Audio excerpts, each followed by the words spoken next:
তো কিভাবে বসে গেছে দেখতে পাবেন। প্রথমেই তো বলেছি সেম কিছু যে এইভাবে চাষ করতে হবে। প্রথমত জমিটাকে আবারও বলছি যে প্রথমত জমিটাকে ভালোভাবে চাষ করে নিতে হবে, তারপর হালকা করে জল দিতে হবে। হালকা জল দেওয়ার পরে বেশি রস কমও থাকবে না বেশিও থাকবে না, তারপরে বীজগুলোকে ছিটিয়ে দিতে হবে। বীজগুলো ছিটিয়ে দেওয়ার পরে হালকা করে বড় হবে, তারপরে মূলাগুলো ভালোভাবে কামাখোজা করতে হবে। কিভাবে সুন্দরভাবে বসে গেছে মূলাগুলো দেখতে পাচ্ছেন, দেখুন সুন্দরভাবে বসে গেছে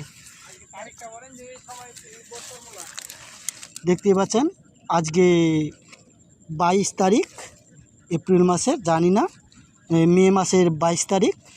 এই মাসে বুনতে হবে এগুলো মূলা, তো তবেই ফলনগুলো ভালো হবে। দেখতেই পাচ্ছেন সুন্দরভাবে হয়ে গেছে অলরেডি। তো গাইস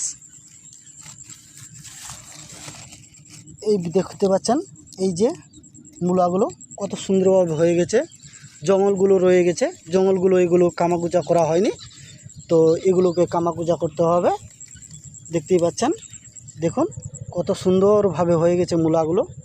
দেখতে পাচ্ছেন পুরো মূলা দেখতে পাচ্ছেন, দেখুন সুন্দরভাবে কত সুন্দরভাবে গাছগুলো উঠে দিয়েছে। এই মাসে লাগাতে হয় এগুলো মূলা, তবে মূলা ভালো হয়। অন্য মাসে লাগালে পরে মূলা ভালো হয় না। দেখতে পাচ্ছেন দেখুন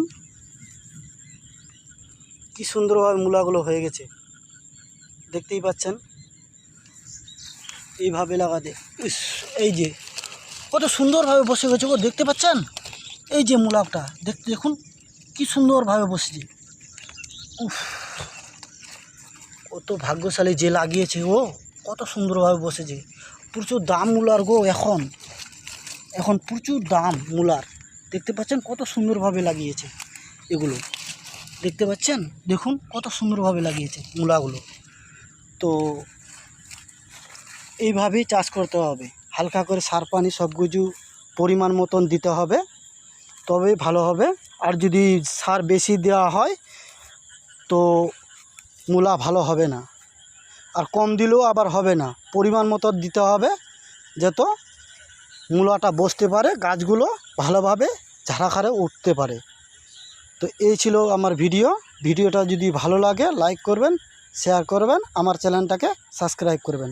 ধন্যবাদ।